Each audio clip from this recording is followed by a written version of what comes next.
Look, XRP has had an incredible run throughout 2025, right? But what's coming in 2026? That's where things get really exciting. I've got this video to share with you that dives into all these amazing developments happening on the XRP ledger right now.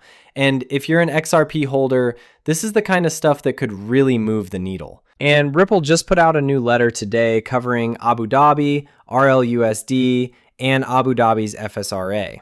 I'm going to explain why you should care about this, plus I've stacked up plenty of other XRP updates to go through. But let me start by showing you this. 2025 has been a big year for XRP. Between talks around institutional adoption and the potential for ETF approvals, we've seen the token gain popularity and momentum. But for most holders, XRP has acted as a speculative asset, waiting in wallets for the next big swing. If you've hoped to put your XRP to work in DeFi, the options on the original XRP ledger have been pretty limited. The architecture doesn't support smart contracts natively, so opportunities for more complex financial strategies are almost non-existent. Sources vary, but Ripple DeFi currently holds about $83 million in TVL, concentrated largely on XRPL. Leading protocols by TVL and activity include XRPL DEX, OpenEden, and Doppler Finance. Beyond XRPL, one of the driving forces behind XRP's growth is Flare, which now secures roughly $212 million in TVL. So let's talk about Flare. Flare is the blockchain for data, which has built-in oracles that are powerful for data-intensive use cases. Flare is an EVM-compatible Layer 1 blockchain, specifically aimed at unlocking new use cases for assets like XRP. It starts with USD T0. Flare integrated USD T0, a stablecoin based on the Omnichain Fungible Token, or OFT standard from Layer 0. USD T0 is native, secure, and can move seamlessly across chains without the need for traditional bridges. Pairing XRP with USD T0 opens deep liquidity pools, creates stable collateral for loans, and increases the usefulness of both assets within DeFi. Next, we have FXRP. Flare's F-Assets protocol lets users bring XRP onto Flare so they can participate in all the major DeFi protocols: lending, perpetual trading, decentralized exchanges, and more. The original XRP stays on the XRP ledger, and then FXRP, an ERC20 compatible token, is minted on Flare for use in DeFi. And finally, we have staked XRP and Firelight. Through Firelight, XRP holders will be able to stake XRP and receive staked XRP, a liquid staking token. This offers yield opportunities while maintaining liquidity, so staked XRP can continue to be used in the DeFi ecosystem. By bringing these elements together, USDT0 as a stable liquidity base, FXRP for composability, and staked XRP for flexible staking, Flare is establishing a more comprehensive DeFi environment for XRP holders. Deep liquidity leads to efficient markets and real opportunities for yield, all without sacrificing accessibility or security. While XRP's price and adoption remain hot topics, the conversation is shifting toward how holders can actually use their assets strategically. Flare Network aims to fill this gap, building the pathways for lending, borrowing, staking, and more. For investors and users interested in putting XRP to work, not just holding for the next rally, Flare could represent a significant step forward in realizing that potential. Flare is assembling something genuinely exciting for DeFi within the XRP ledger ecosystem. Let me paint the picture of why this matters. Once XRP climbs to those price points we're all anticipating, you're going to need a plan. One approach: leverage your XRP as collateral, secure a loan, deploy that capital into income-producing ventures. Laundromats are a classic example. Then use those cash flows to handle the loan payments while your XRP sits safely in your possession. There's no shortage of clever strategies floating around. But here's another avenue worth exploring: generating passive income directly through blockchain technology. Take a slice of your XRP position and feed it into Flare's earning mechanisms. You might see 5%, could be 7%, depends on the moment. These percentages move around based on how much capital is sitting in each pool, what kind of risk you're taking on, all those factors. Flare's actual mission here is constructing the foundational DeFi architecture for the XRP ledger. Plus, they're expanding into other blockchain networks too. Their target is ambitious, channeling 5 billion XRP, roughly 5% of the entire supply, into Flare's platform. And here's what makes this interesting. As that XRP gets locked into staking positions and distributed across different pools, you're essentially tightening up the available supply of XRP in the market. When you start pulling XRP out of circulation and tightening up what's actually available, the price naturally climbs. It's like this momentum machine where, they've got all their infrastructure ready to roll, but then you layer in the ETFs, you layer in all these brand new DeFi protocols getting constructed that are going to drain even more XRP from the market, right? ETFs are scooping it up, DeFi platforms are stashing it away, and whatever innovation comes next is going to claim its share too. Here's the part that gets overlooked. All this fresh activity around the EVM sidechain, each and every one of those initiatives is going to demand XRP as fuel. The reason development basically froze for the past few years was the legal battle, creating uncertainty, and builders weren't confident the XRP ledger would even be operational, 2 or 3 years out. If regulators had branded it a security, that would have been lights out for XRP, and frankly, dragged a significant portion of the entire crypto ecosystem down too. But check out what's unfolding now. Developers are pouring back in, the path ahead is visible, and this wave is only going to amplify as we move forward. There's also some smart contract tech in the works here. Let me connect the dots for you. Smart contract development on the XRP ledger is progressing rapidly, and both native smart contracts and the Ethereum virtual machine sidechain are now live and accessible for developers of late 2025. XRPL's native smart contracts functionally is currently available for testing on AlphaNet, a dedicated development network. These smart contracts allow direct access to the XRP ledger features and primitives, support multiple programming languages, and include on-chain ABIs for human-readable interfaces. The framework enables developers to build decentralized applications, also known as dApps, directly on the XRP ledger, including cross-chain bridges, DeFi protocols, and NFT trading rules. The first extension, Smart Escrows, is expected to debut in Q1 2026. So you're left asking, what doors open up with Smart Escrows? This is the exact critique Ethereum believers have been hammering home for years. The XRP ledger can't compete because smart contracts aren't there. That whole argument is about to vanish, right? Because we're unlocking several different ways for developers to work on the XRP ledger, and that's going to blow it wide open as the central hub for tomorrow's financial systems. And so you have the XRPL EVM sidechain update. The XRPL EVM sidechain officially launched on mainnet on June 30th, 2025, bringing full Ethereum compatibility to the XRP ecosystem.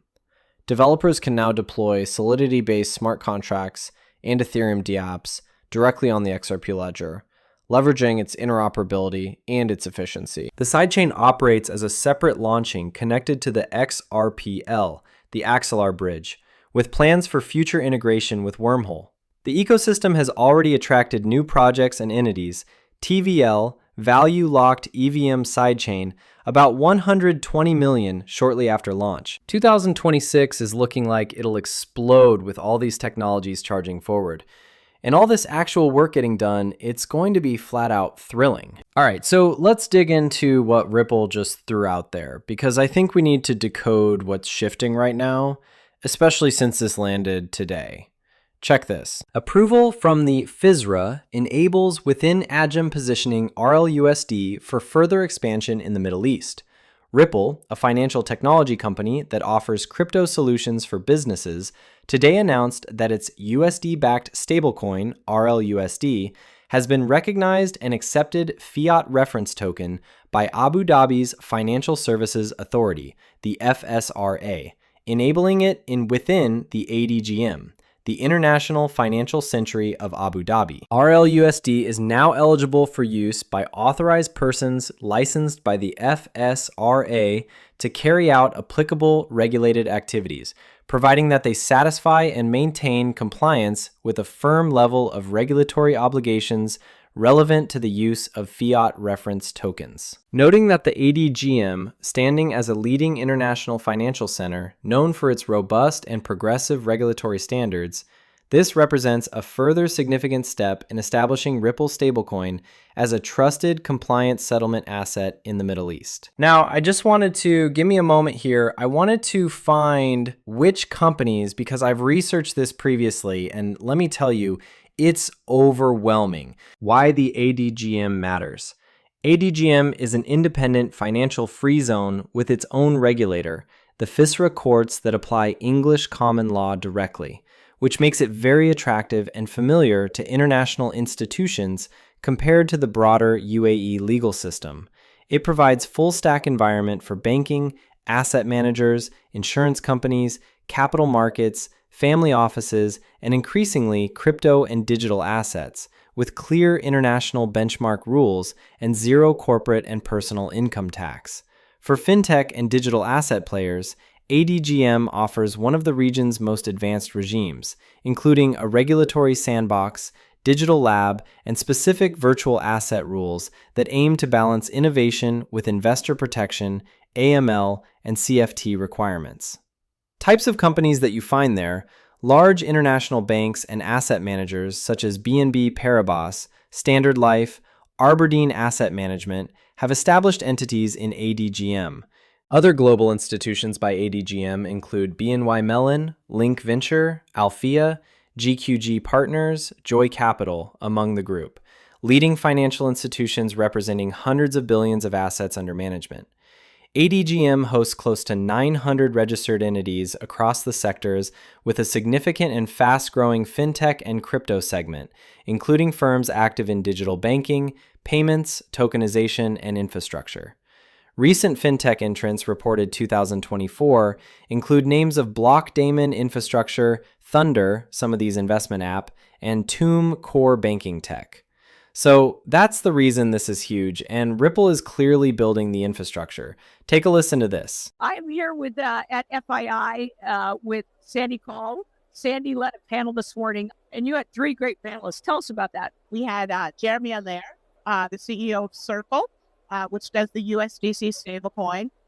We had Brad Garlinghouse, the CEO of Ripple, who is one of the largest payment processors and has the XRP blockchain and the Ripple stablecoin.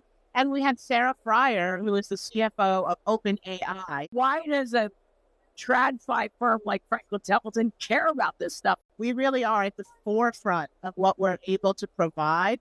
One of the reasons that they want to work with us is because we have created the only money market fund that is right now being offered natively on-chain. Because of that, offer completely new kinds of functionality. We can settle our transactions instantly, any second of the day, 24 hours a day, 7 days a week. No one can do that except Franklin Templeton. How is that different from other money market funds? Because we have built this infrastructure that we have rolled out across 9 different blockchains, and we are able, therefore, to settle these trades on our own. We are the own transfer agent. We issue them, we tokenize it, we settle it, we pay out the yield in incremental new token issuance. We really are doing things that are changing the course of the industry. That's awesome. Now I understand why it was standing room only at the breakfast. Thank you, Sandy. Thank you, Jenny.